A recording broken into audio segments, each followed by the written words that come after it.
you have religions, then you have individuals who may not be the religion, but they believe in the religion and they practice the religion. And then you have those who do good by it and those who do other things by it. But it's the individual more than the religion. Religion is not there to force you to do anything. It's kind of like an external fact that you allow into you, that you allow it as a system programming to use you. It's individual choice. So it's individual tendencies and karma that are being played out under those conditions.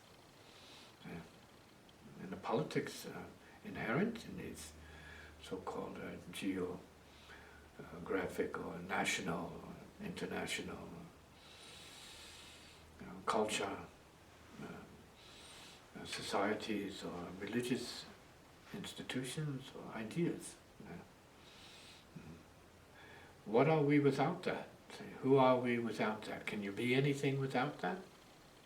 Can you be anything without education? Could you be anything without biases and preferences and prejudices? Could you be anybody without that? What could you be? So often people come here and they ask the classical questions, say, who am I? What am I?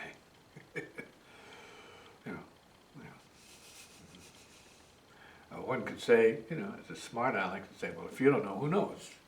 Then it's a matter of what you could be, who you could be. See?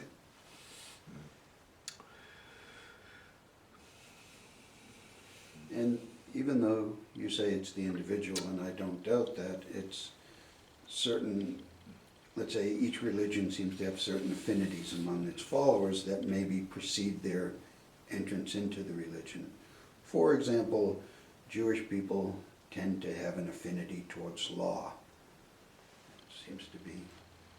And it doesn't necessarily come from the religion, I'm asking, does it come from that, or is it something inherent in the people? It's inherent in the people. Remember, religion really comes from the beings.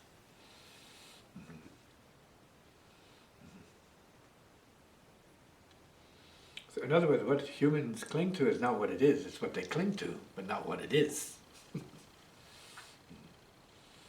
Because if you knew what it was and what it is, you might have nothing to cling to. It's also true in the systems of God realization. Once you get there, what do you have? Nothing. What does God need? Something? It's a paradox.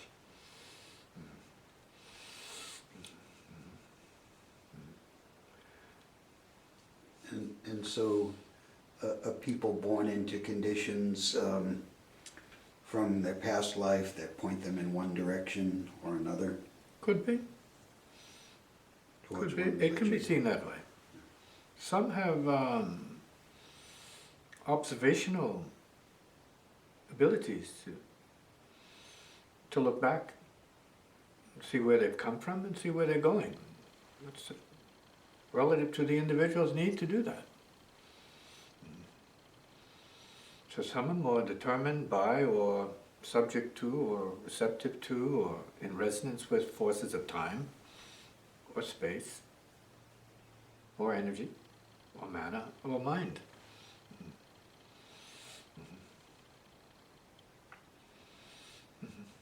And attachments and conditions built into all of that, which serve to reinforce and validate, let's say, certain behaviors, belief systems, tendencies, drives,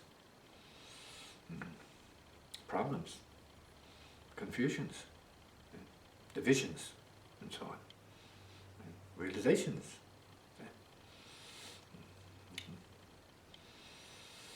awakenings, and liberations.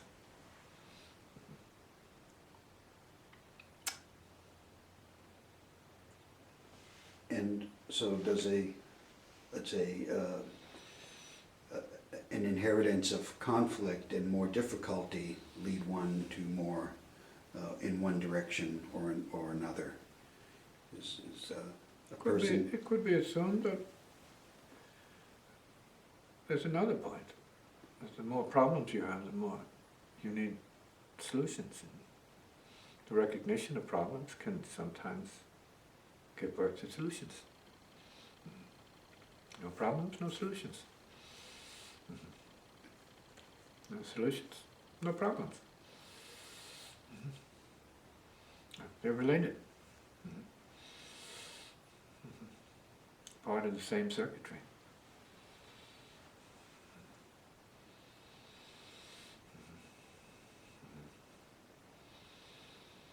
And so if we think for 1 second the profound abilities of the mind, intelligence,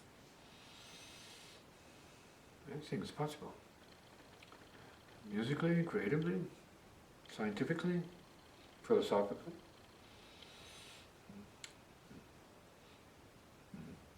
Depends on the individual. What they're here to experience, what they're here to understand, what they're here to do, and what they're here to be. And then, beyond that, what they're here to be beyond. Are the problems in people's lives based on their capacity to deal with them? Could be. And the question is, are they real? To what extent? To what extent, as reality, do they need a solution? See, they're like ongoing problems, of course. Ongoing, like inbred issues that are intensely problematic. Profoundly so. There's nothing to do about that.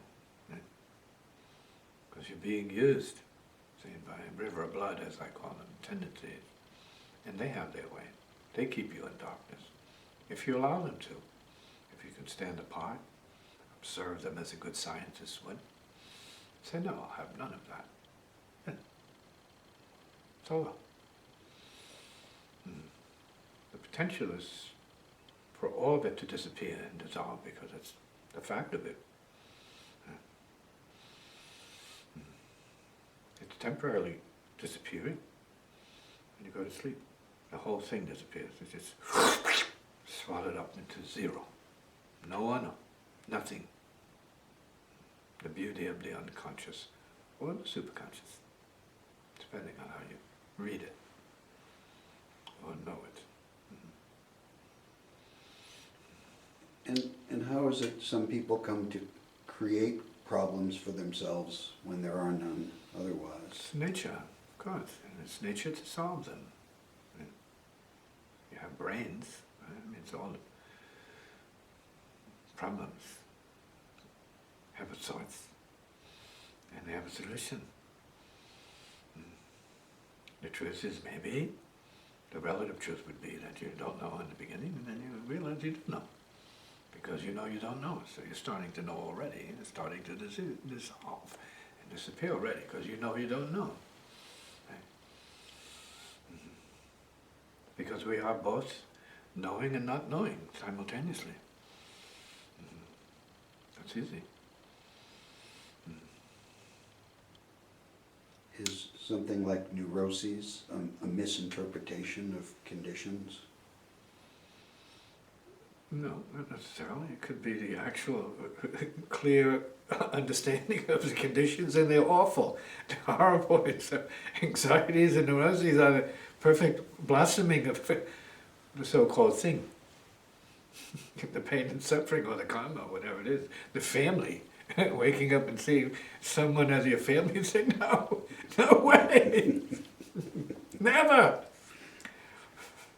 Where's my God? I have to change this. My God, this is possible.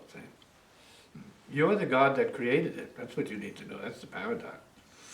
That's the mystery. No, not too many people want to accept. You created this. This is your agreement. This is your trip. See, each one has to own up to their own destiny. And yet, don't we need culture in many cases to create or interpret problems as problems? Then you need culture to counter that culturing.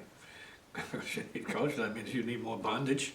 Of course you need bondage so that you can beg to be released from it. Of course. You need marriage so you can have a divorce, right? And enjoy the bliss of this divorce. It's like, good grief already. What took me so long to understand my basic freedom and appreciate it for what it is. And then you have the freedom to be bound, in bondage. And that's a form of freedom too. Freedom of experience. Paradox. In your comment on marriage and divorce, it's like the old story of the kid who keeps hitting himself with the hammer because it's going to feel so good when he stops. Oh, while he's hitting himself, it feels better. And then he says, why did I stop? That felt so good. I feel lonely. I feel deprived. That's more like the reality of it.